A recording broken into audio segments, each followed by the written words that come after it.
It's the morning drive.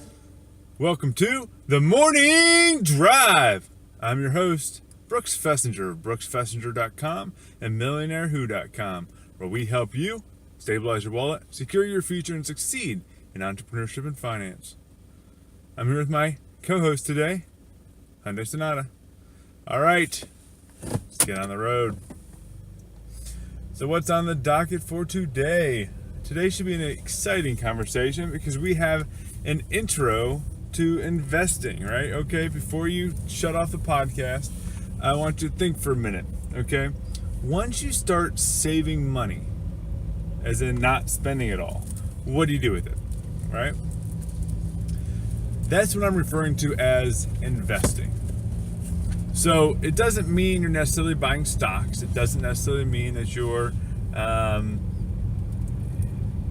doing something in particular. The idea is you've got to do something, and whatever that is, I will call investing. So we're going to get into a few different ways, and a few different ways you can start looking at it. But first I want to get into when and why. So like we were just discussing 3 seconds ago, in life, we talk about, trying to get your wallet secured. Once you get your wallet secured, then you start having some excess funds available, right? So if you stop spending the $400 on stuff you shouldn't be spending it on, you manage to save $400 a month, what do you start doing with that excess $400 a month? Well, we've talked about this before. At first, you've got to make sure you have an emergency fund saved up and that sort of thing. Now, once that's done, what do? That's when we get into this concept of investing. The idea of investing is to start making your money work for you.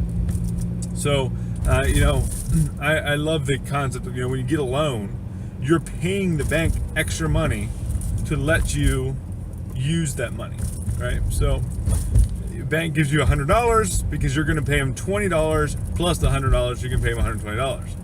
That's pretty awful for you because you had to pay an extra $20 for something that only costs $100, but it's good for the bank. But this concept, right, can be important to you as an individual because you can start investing and do the same thing.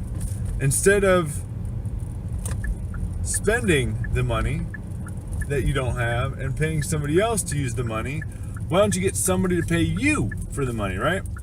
You can get somebody to pay you for the money. So in other words, you're kind of like the bank. Somebody's going to pay you to use the money.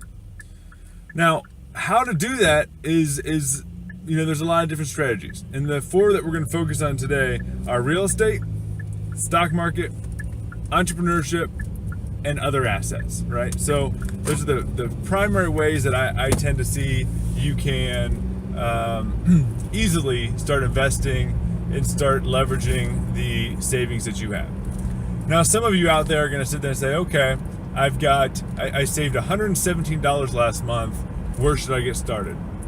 Honestly, for some of you, $117 won't allow you to do some of these mechanisms, but there's a whole lot of them that you can do. And the kicker as we walk through is you're going to notice there's a lot of them that you're better off starting when you only have $100, $200. They become more difficult when you have large sums of money. Others, on the other hand, really require large sums of money in order to do so effectively and to take advantage of the opportunities presented. So, once again, some are on both sides. Some you need a bunch of money, some you barely need anything. We'll kind of hit those as we go through them. So, first of all, why did I choose these 4? And I chose these 4 because these tend to be the 4 that people focus on. Some people will leave the other assets out, but I think that is a great place to go, especially for people who have lower sums of money, right? If you don't have millions in the bank, some other assets can be really cool ways that, you're not going to necessarily get rich quick, that you can get rich a lot quicker than you can with some of the other areas. For other people, it's going to align with your passions, and if you can align with your passions, it makes it a lot easier to invest and a lot easier to start, saving up the extra cash in order to invest in those areas. Entrepreneurship is another one some people don't really consider an investment mechanism, but I will tell you right now it is. Yes, you can do an investment or entrepreneurship as your core income, but you can also look at it as an investment mechanism. So once again, we'll kind of get into these. The first one I think we're going to start with today is actually real estate. Now, real estate's interesting because depending on what your background is, real estate's either the first thing you think of when you think of investing or about the last one. Now, if you are somebody such as a master's degree MBA student, real estate investment is something that probably never came into your life. And that's because the focus in that route, a lot of times in college and graduate students in particular, and among the circles of those who are a little wealthier, is often around the stock market. And that tends to be the first area of focus. However, for those who live in more rural class areas, maybe who don't even have a college degree, you probably first think of the real estate market, because the real estate market is a way that so many lower educated, uneducated individuals can easily become a millionaire, can easily become wealthy. I don't know if this is true or not, but I've heard the quote that 90% of millionaires became so using real estate. And while I say I don't know if that's true or not, I believe it's probably remotely true.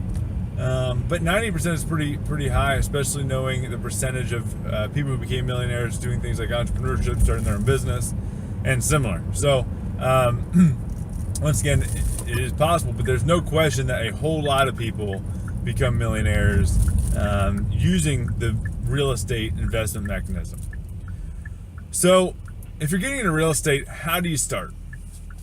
Now, one of the easiest ways is something we call REIT, right? And a REIT is a real estate investment trust. And the idea here is almost like a mutual fund or a stock in real estate. So you're giving money in exchange to buy a portion of a large portfolio of real estate investments.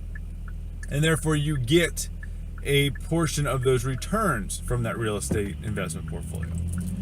Now, I bring this one up first in real estate, even though it's not the first one you think about, because it really is the easiest one to get into, right? You can go right now, take $500, take $1,000, and you can go buy into a REIT and start getting REIT results, right? You can do that right now. Nothing's stopping you. Pretty easy to do. You don't need a college degree. You don't need special training. You don't need anything else. You can just go in and buy it. It's a really easy way to get involved with the real estate market.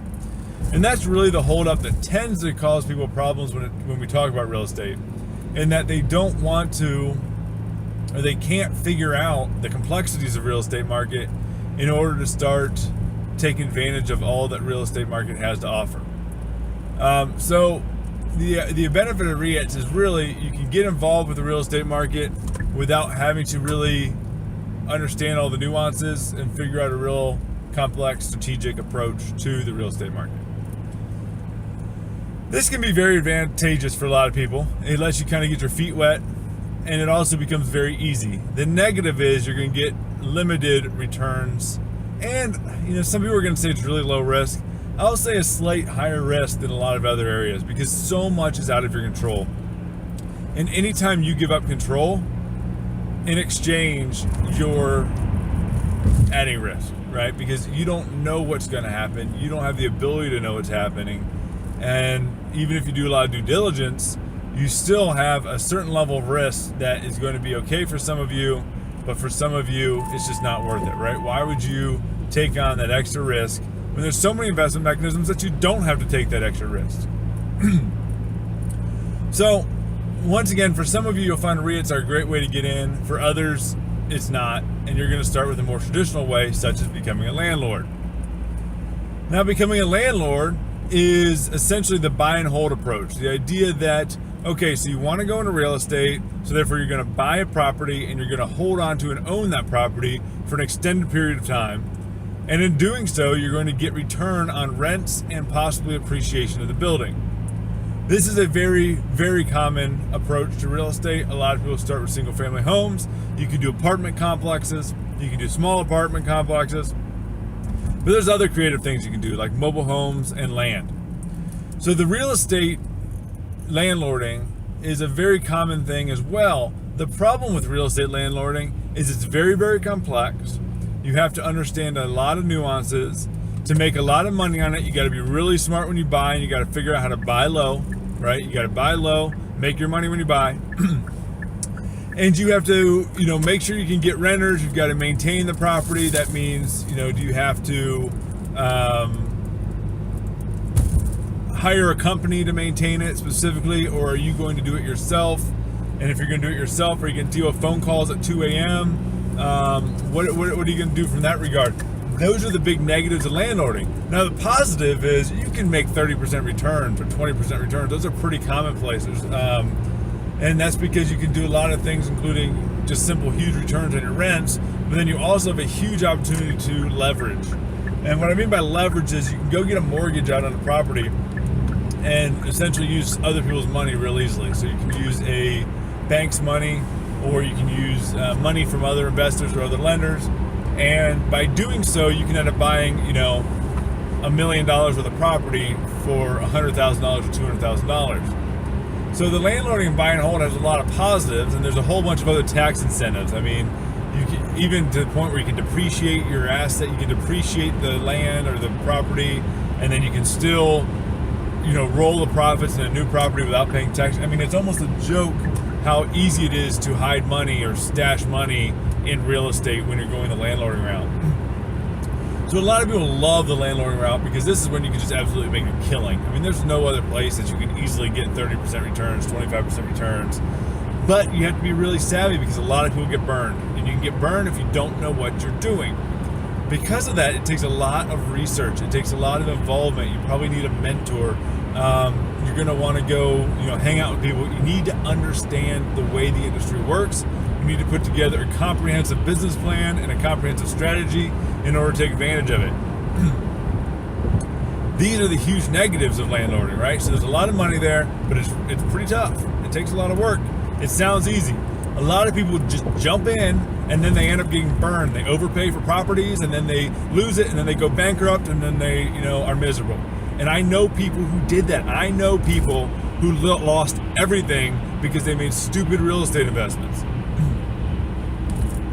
That's where the risk is high. The risk is high is because if you just jump in and don't know what you're doing, you can literally destroy your life. If you go get a loan on a $1 million property with $100,000 down, and that property is then only worth $500,000, where's that extra $500,000 going to come from, right? Or $400,000. It's going to come from you. You got to somehow find $400,000. Now, if you make $25,000, $30,000 a year, how are you going to make $400,000 to pay that off? Where's that money going to come from, huh? That's the problem. So once again, you got to be careful, but if you're smart, you can make a lot of money that way.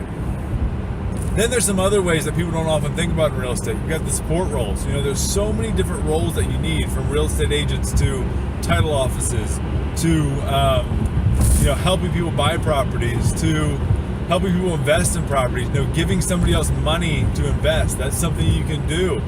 If somebody else is a landlord, they need to borrow money. Can you lend somebody who's successful and has a proven track record of landlording where you can get a fair return? Yes, those are all the type of options that you can have. So that's certainly something to consider. And then the last thing I want to talk about is this idea of wholesaling. Now, there's a lot of other ways to make money in real estate. The reason why I'm going to end in wholesaling is because it's a very different way of making money. The idea of wholesaling is buying a property or going into contract for a property, then selling that property to somebody else before you have to close. Now, this can be tricky because you really want to make sure your bases are covered, right? You don't want to have to enter into that contract with the property if you can't find someone to repurchase it, because once again, a lot of times you don't have the money or you can't afford to. So if you've got to move a property and how do you do that? And the way most people do wholesaling is they go buy a property, or they find a property, they agree on a price, and they do an assessment of what it's going to cost to get that property ready to move.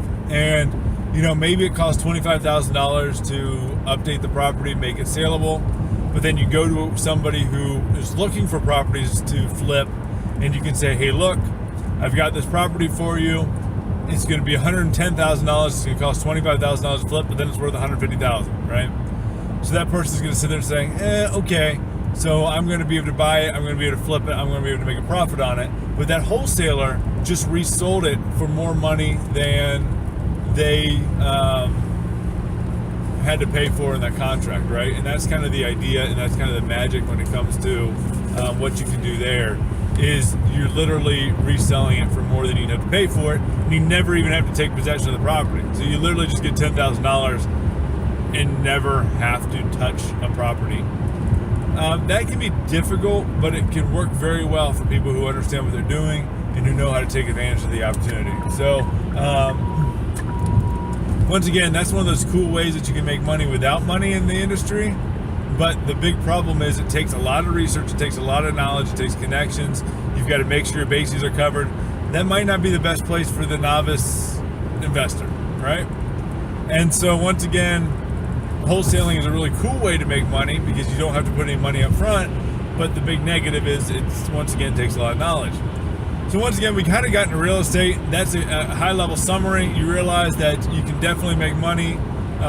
There's a lot of money there, but to make a lot of money, you need to be very knowledgeable.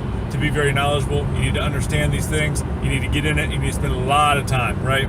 A lot. I mean, often years. You can't just say, hey, I'm going to get into real estate, take a quick class, and jump in. That is begging to run into problems.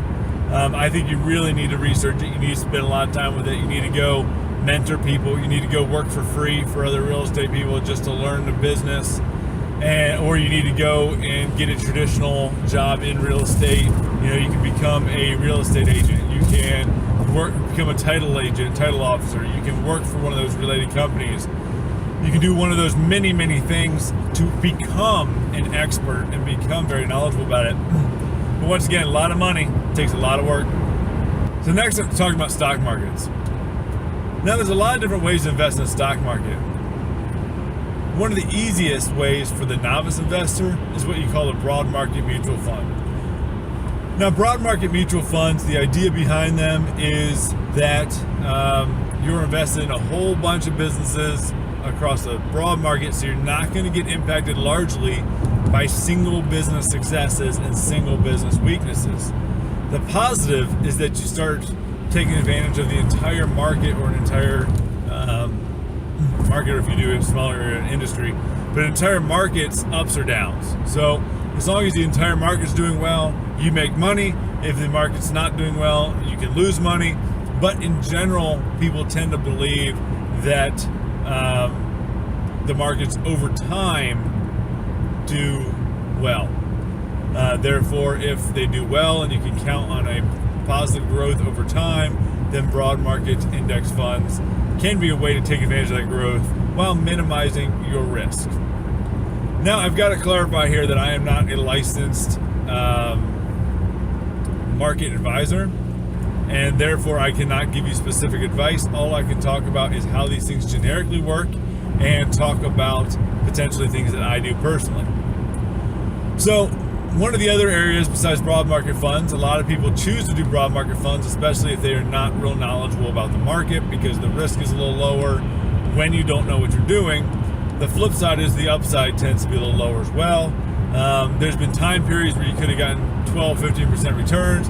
There are time periods where you would have lost 10%. The rule of thumbs that I often heard is you should expect maybe 6% over time using a broad market mutual fund.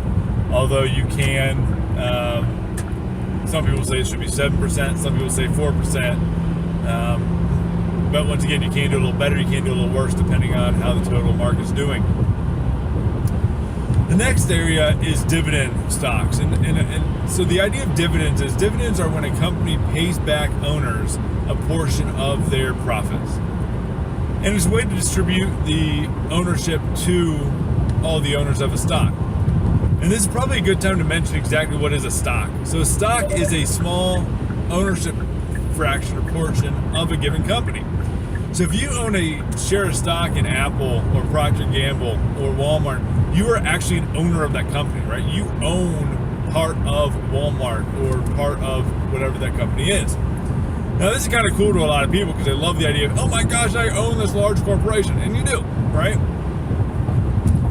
So once again, a dividend is the idea that they're paying you because you're an owner and they're distributing their wealth among their owners. That's a dividend. Some companies have very strong dividends, but they don't have a lot of growth. And so those are typically considered dividend stocks. And with the dividend stock, once again, you can buy into the stock and you're getting a fraction of money sent to you every quarter. I've had dividends that are every month. Some of them are every year, but quarter is pretty common. And then you get a dividend. So they actually send you a check every month or every quarter. Many people are going to decide to reinvest their dividend in the stock instead of accepting it as cash. But a lot of people accept it as cash, and that can be a major cash flow mechanism for your day-to-day operations, right? If you can bring in $10,000 a year in dividends, then it literally means you can get a check for $10,000 a year cut to you to use for your living expenses or whatnot. And this is how a lot of people can retire or quit their jobs at young ages, is because they have enough either real estate income coming in or enough dividend or investment income coming in order to not rely on a day-to-day job. The big negative dividends tend to be lower growth of the actual stocks, but that's not always true. I have a dividend stock that had solid dividends and it grew 80% over just about a year and a half. So they definitely can grow, they can appreciate, but typically when you're buying a dividend stock, your goal is to get that dividend every quarter, every month from that company as a payoff return for owning the company or owning the stock. A second type of investment, which I personally feel most people are involved with, but I don't totally understand why, is a growth stocks. And the idea of a growth stock is you buy the stock and your goal is for that growth or that stock to appreciate in value. So the idea is you buy it for $10 and you hope it's going to be worth $12, $15, $20 down the future so you can resell it to somebody else and then profit off of that spread. I think growth stocks are so appealing to people because of how quickly they can make money. Now I got to be careful because there's also possible to lose money, but if you have confidence a company's going to grow and it does grow, then once again you could get 1,000% return. I had one stock that I bought that was 2,660% return, right? Think about that, 2,660%. That's a whole lot of return just on a single growth stock. So once again, you can certainly make money on growth stocks, but it's less consistent and less reliable income stream and more of a, I almost call it one-off. And some people don't like to buy a one-off because they're long-term investors, but I mean one-off because you're choosing a specific stock to buy into with the expectation that the specific stock is going to grow over time. And once it grows, you often then sell it, and then you have to choose another stock that you hope will grow. So once again, that can be a very effective investment mechanism, but you're counting on those stocks to grow over time. And once again, often you kind of have to do one-off. And what I mean by that is you invest in one, and then once you sell it, you invest in another. You might put money into a same stock multiple times because you're waiting for it to grow. But once you kind of hit that peak, a lot of people do choose to sell it and do choose to exit. And then the last type of investment stock markets that I like to talk about is what I call like explicit targeting. And explicit targeting can be growth or it can be dividend, but most people that do growth or dividend, they're going to invest in a broad group of investments to diversify their portfolio and lower their risk. And they're going to lower their risk because the idea is, once again, if you own 50 different stocks, if one of them declines, the odds of getting hurt by that one is much lower. What we're talking about in targeting is going after very specific stocks with a lot higher levels of potential risk, but because you have legal insider information. And what I mean by that legal insider information is not, that you actually have illegal insider information, but rather that you have some reason to highly suspect a stock is going to see substantial growth or change in dividend structure or whatnot. Now I got to be careful because this can be highly risky. You don't want to get some random email that you've never heard of before and think, oh my gosh, they told me VTP MXRD is going to rise 4,000% this month. I got to go buy it. That would be pretty risky. But if you understand what's going on in really niche markets and you understand specific things are happening, a lot of times you can take advantage. And the best example that I have is a stock that I made a boatload of money on. And what happened is I paid a lot of attention to the hydrogen market. And this was about 10 years ago. And I was obsessed with hydrogen. I researched hydrogen. I was studying hydrogen. I was building hydrogen technologies. So I definitely knew more than the market about hydrogen. And because I knew more about the market in hydrogen, I could pay attention to hydrogen companies. One company in particular got a massive investment from the US government for their hydrogen technologies, right? Now, the US government investment is a pretty low risk investment from my standpoint, right? So I was pretty comfortable that they were going to get the money. Once again, they got the investment from the US government. But the kicker is that investment didn't hit their books yet. And it didn't hit their books yet. Therefore, the general market, that didn't know about it. It was public information. You could have Googled it. You could have read about it. Everybody had that information, but it was a fairly small company that had a big government contract, and no one recognized until it hit the books. I saw that this company had gotten this contract, and I said, you know what? This is a massive, massive opportunity. And so I realized I needed to take advantage of this opportunity because I knew as soon as that hit the books, the valuation was going to shoot up. I was able to do the math and figure out what that valuation was going to be once it hit the books. And so, that's exactly what I did is I evaluated it. I realized it was a steal. Once it hits the books, the value is going to shoot up. So what do? I buy it, then I wait. And as soon as it hit the books, as soon as the financial statements were released, that stock was seen by others in the market and shot up massively. I just mean a massive, massive, massive growth. And it was a very quick growth, and I was able to take advantage of it. And I've done that in a few instances, right? If you understand a market more than others and you really believe in something more than others, my gosh, you can make a killing that way. Now I separate that from growth stocks and dividend stocks because that is even more of a one-off. It's got to be a specific area that you have extensive research and extensive knowledge in that you're going to specifically take advantage of. And so therefore, once again, risk can be high because you can make mistakes. You don't want to do it on a whim. You don't want to do it because your cousin's suggests it's a good stock. But if you truly understand what you're doing there, you can jump in and you can make a really big return by targeting specific stocks. So once again, we just kind of spoke about the stock market. We talked about broad market mutual funds and how that's an easy way to get in if you don't have a lot of knowledge in the market, just like REITs were an easy way to get into the real estate market. We talked about dividend stocks, the idea of targeting stocks that pay you specific dividends each month or each quarter or each year. We talked about growth stocks, which are stocks that maybe don't pay a dividend at all or pay a very small dividend, but you're buying because you expect them to create growth over time, and therefore you're going to profit off of the growth. And then we talked about targeting very, very, very specific stocks for specific information and knowledge that we have that others might not have, and use that to our advantage. Once again, you cannot use knowledge that's illegal, but once again, if it's public information and people just aren't paying attention to it, there's nothing illegal about using that knowledge to your benefit. Dividend stocks and growth stocks are often kind of looked at from a portfolio standpoint. Targeting, you can target industries, but often we're talking about specific stocks. Hopefully that gave you a pretty good overview of how to approach stocks. There are other niches that you can take advantage of. This is just kind of the four main ones that I thought were worthwhile discussing when we talk about the stock market investment mechanism. Unfortunately, though, we've kind of run out of time, which means we didn't get into entrepreneurship and we didn't get into other assets yet. We will talk about those next week, so don't worry, those will be coming up. But in the meantime, I appreciate you spending time with me. Hopefully you took something away from this. Now go out there and make the impossible happen.